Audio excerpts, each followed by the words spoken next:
একের পর এক সরকার পতনের মধ্য দিয়ে বিপর্যস্ত হয়ে উঠেছে বিশ্ব রাজনীতি। গেল কয়েক বছরের মাথায় শ্রীলঙ্কা, বাংলাদেশ, সিরিয়া এবং নেপালের মতো দেশের সরকার পতনের জন্য আন্দোলনের প্রথম সারিতে দেখা গেছে জেনজি প্রজন্মকে, যারা দীর্ঘদিনের হতাশা, বঞ্চনা, দুর্নীতি এবং ফ্যাসিবাদী শাসনের বিরুদ্ধে ঐক্যবদ্ধ হয়ে রুখে দাঁড়ানোর ফলে পতন ঘটেছে কয়েকটি সরকারের। যদিও অনেক রাজনৈতিক বিশ্লেষকদের মতে এসব আন্দোলনের পেছনে বিদেশি শক্তির ভূমিকা রয়েছে, যেখানে ভিনদেশি শক্তির হাত রয়েছে। বিশেষ করে পরাশক্তি দেশগুলো যেমন আমেরিকা, চীন, রাশিয়া কিংবা ভারতের মতো শক্তির মদতে নানা দেশে এসব রাজনৈতিক পালাবদল ঘটতে দেখা যায়। ঠিক যেমন বাংলাদেশ ও সিরিয়াতে আমেরিকার ইন্ধনের সরকার পতনের আন্দোলন ঘটেছে তা স্পষ্ট। তবে নেপালের সরকার পতনের পেছনে ঠিক কারা আছে এখনো সেটি পরিষ্কার নয়। তবে আন্দোলনের পেছনে যারাই থাকুক, আন্দোলনের সামনে থাকা মুখগুলো যেন এক একজন নায়কের সমতুল্য। ঠিক যেমন নেপালের এই আন্দোলনের অন্যতম এক মাস্টারমাইন্ড হিসেবে ভাবা হচ্ছে ডিস্কো জকি সুদান গুরুংকে, যার পরিকল্পনা ও রূপরেখায় ঐক্যবদ্ধ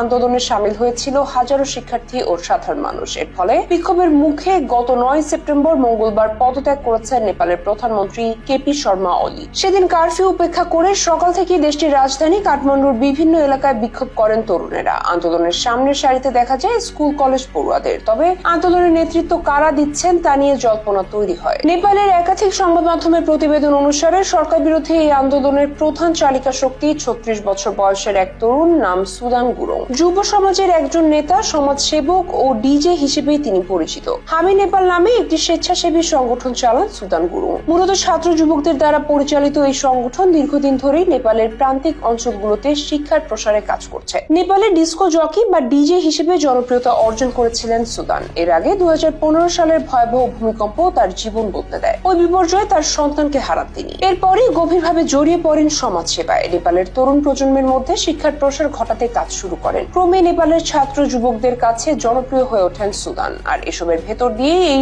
সুদান গুরুংকেই নেপালের জেনজি আন্দোলনের মূল চালিকা শক্তি বলে মনে করা হচ্ছে। সরকারি দুর্নীতি ও স্বজনপ্রীতির বিরুদ্ধে প্রতিবাদে হাজার হাজার ছাত্রছাত্রীকে তিনি একত্র করেছিলেন। গত সপ্তাহে Facebook, Instagram, LinkedIn, YouTube, WhatsApp, x সহ 26টি সামাজিক যোগাযোগ মাধ্যমের প্ল্যাটফর্ম ও বার্তা আদান প্রদানের অ্যাপের উপর নিষেধাজ্ঞা জারি করে প্রধানমন্ত্রী কেপি শর্মা ওলির নেতৃত্বাধীন সরকার। প্ল্যাটফর্মগুলো বন্ধ করে দেওয়ার আগেই ইনস্টাগ্রামে একটি পোস্ট করেছিলেন সুদান গুরুং। সেখানে তিনি শিক্ষার্থীদের স্কুলের পোশাক পরে এবং বই হাতে এই মিছিলে যোগ দেওয়ার অনুরোধ করেন, যাতে এই বিক্ষোভ এক শান্তিপূর্ণ প্রতিরোধের প্রতীক হয়। তবে আন্দোলন শেষ পর্যন্ত শান্তিপূর্ণ থাকেনি। পুলিশ ও নিরাপত্তা বাহিনী বিক্ষোভকারীদের লক্ষ্য করে গুলি চালায়। এতে প্রাণ হারান 19 জন, আহত হন 300-রও বেশি মানুষ। সমাজসেবার পাশাপাশি সরকারি কাজে স্বচ্ছতা এবং জবাবদিহির দাবিতে আন্দোলন শুরু করেছিলেন সুদান। এ সংক্রান্ত বেশ কয়েকটি আন্দোলনের নেতৃত্ব দেন তিনি। এর মধ্যে রয়েছে BP Koirala institute of health সায়েন্সের দুর্নীতি বিরোধী খোপা ক্যাম্প আন্দোলন। এই আন্দোলন সুদানকে সারা দেশে পরিচিত মুখ করে তুলেছিল। ক্রমেই হামি নেপালকে তিনি